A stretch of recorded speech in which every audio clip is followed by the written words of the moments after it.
This is a speech given by the 2023 National Union of Journalists Gold Badge winner Marc Wadsworth at the Leeds International African Festival in July of this year. Marc, who founded the Anti-Racist Alliance in 1991, helped parents Doreen and Neville Lawrence set up the Justice for Stephen Lawrence campaign, just 2 years after the family's ordeal. The veteran campaigner, BBC TV and radio producer, and author introduced them to Nobel laureates Nelson Mandela and Archbishop Desmond Tutu, which turned the campaign into a global cause célèbre. My role in helping Doreen and Neville Lawrence, the parents of the 18-year-old black teenager, well, he's a teenager who's 18, but Stephen Lawrence, who was brutally murdered in Eltham in southeast London on the 22nd of April 1993. And I'd set up the Anti-Racist Alliance, as Tony told you, in November 1991. So this was 2 years after we were founded, as a result of an upsurge in racist attacks and murders, and the fascist British National Party basing its headquarters in Welling, nearby to Eltham, where they ran a toxic, poisonous Rights for Whites campaign, winding up white people, saying these black people are taking your jobs. These black people are thieves and muggers.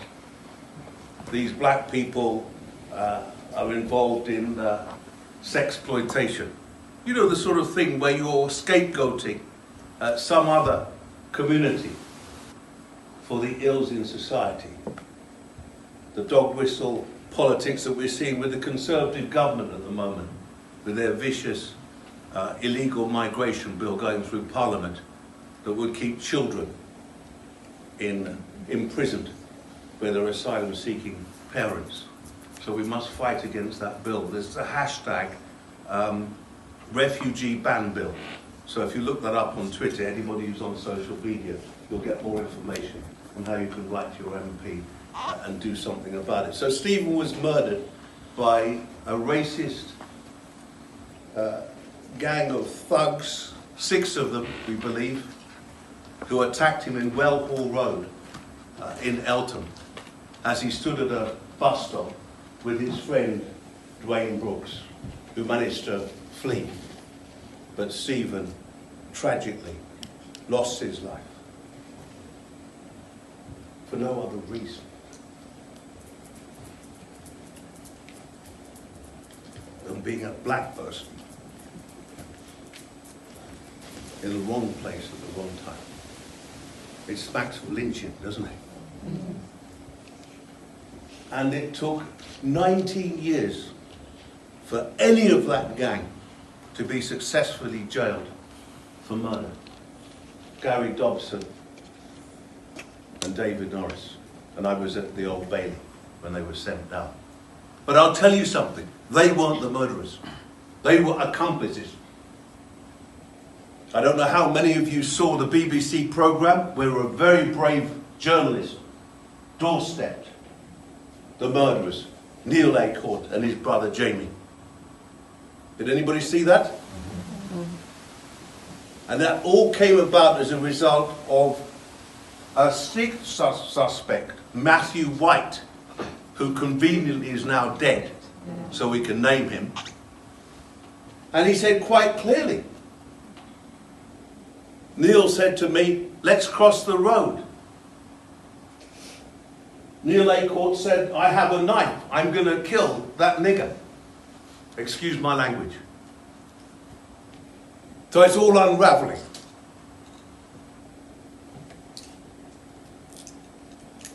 Justice won't be seen to be done until those 2 racist murderers are locked up for life. They're still wandering around the streets. They've been in jail for other crimes to do with drug dealing and whatnot, but they haven't been nailed for the murder of Stephen Lawrence, taking his life away for no reason. And I won't settle until I see that day. Do you know that public inquiry was ordered? It was called the Macpherson Inquiry. A retired High Court judge from Scotland, William Macpherson, was hired by the government to do a public inquiry into the circumstances surrounding the police investigation into that murder. And as campaigners, it's our view that there was a miscarriage of justice, I heard someone say in the audience. But worse than that, police collusion with criminals. Norris's father, Luke Knight's father, were well-known police informers in the South London underworld.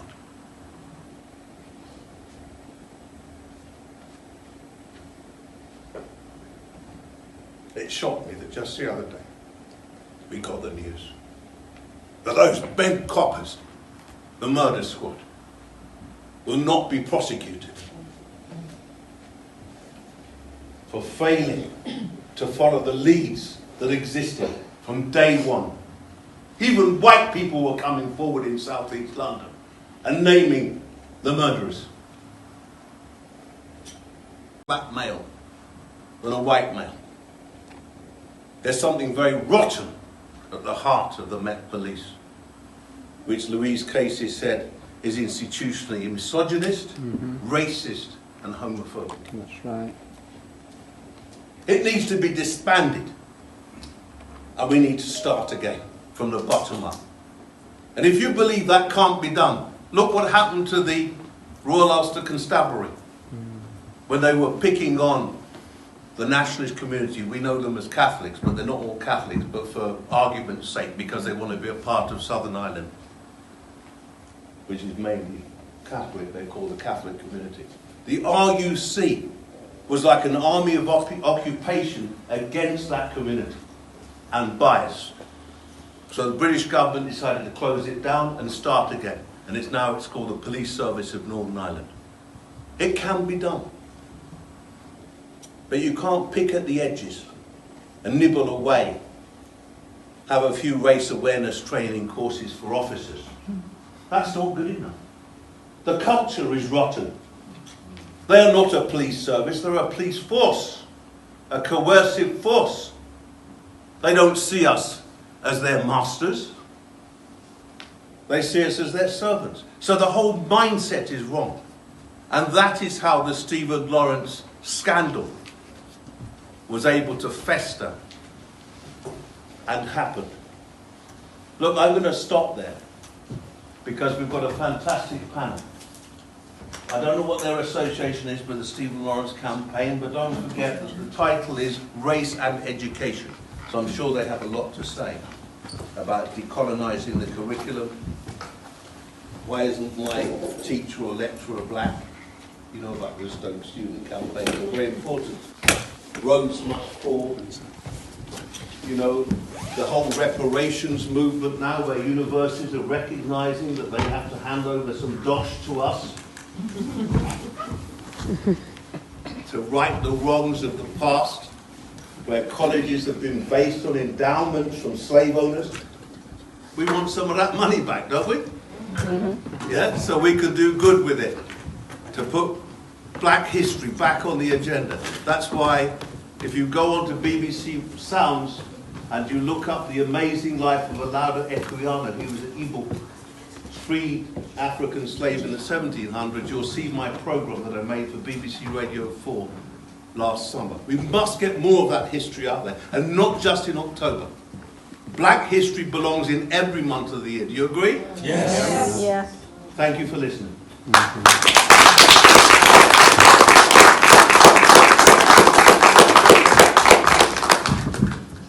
I'm going to start with the white guy. Because he's an ally. I know he's an ally.